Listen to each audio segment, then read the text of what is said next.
rectifié, Monsieur Fialaire.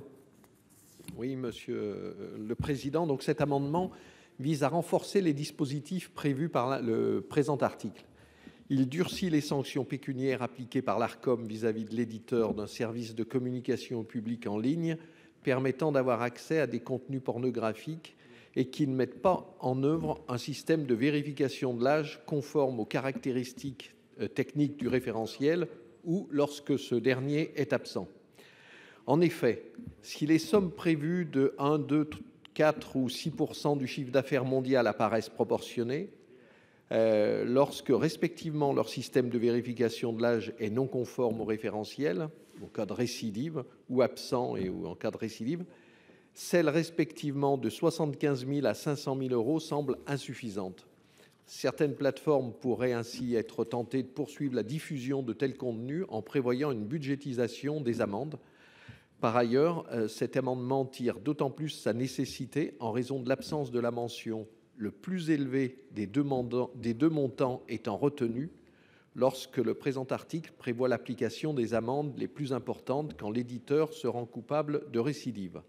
Donc cette approximation jette un flou sur notre véritable volonté de lutter contre l'accès aux mineurs aux sites pornographiques et c'est ce que se propose de corriger cet amendement. Avis du rapporteur. Monsieur le Président, chers collègues, il semble nécessaire de conserver un plancher exprimé en euros. C'est bien le montant le plus élevé qui est retenu dans tous les cas.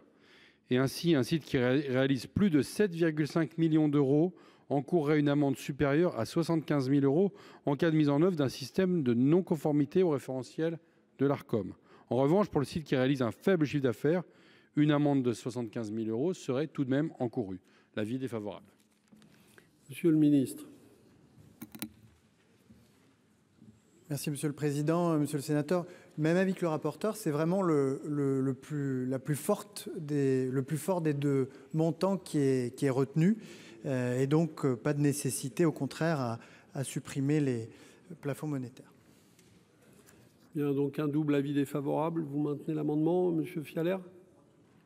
Retiré. C'est vous aussi, Monsieur Fialaire.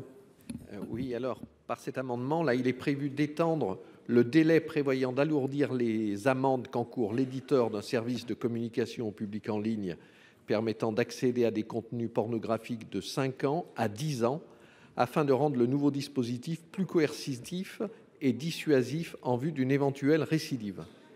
En effet, si la réitération d'une absence de mise en conformité à la mise en demeure, d'un manquement de conformité au référentiel du système de vérification de l'âge ou d'une absence de système de vérification de l'âge dans un délai de 5 ans à compter de la date à laquelle la première décision de sanction est devenue définitive, permet d'augmenter la sanction pécuniaire attribuée à l'éditeur en faute, il paraît plus pertinent d'accroître cette période sur 10 ans afin de rendre le dispositif plus dissuasif encore. Je rappelle que les sites pornographiques tels que les français xvideo.com ou xnxx.com ont enregistré respectivement 3,22 milliards et 2,58 milliards de visites en 2019, dont une part significative est l'origine de mineurs. Ils font tous deux partie des 12 sites internet les plus visités au monde et reçoivent plus de visites qu'un site comme Netflix.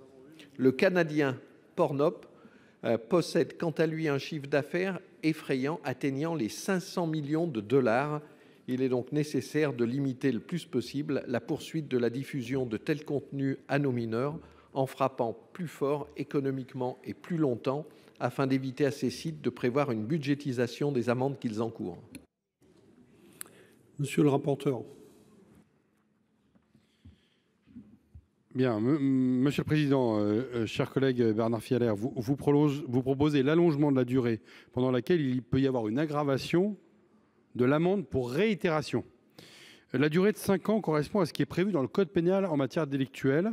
Cette durée nous est apparue comme suffisamment proportionnée. C'est pourquoi l'avis est défavorable. Monsieur le ministre, même avis. Même avis. Donc double avis défavorable. Vous le retirez ou je le... Non, je le soumets aux voix. Donc, qui est pour cet amendement? Qui est contre? Qui s'abstient? n'est pas adopté.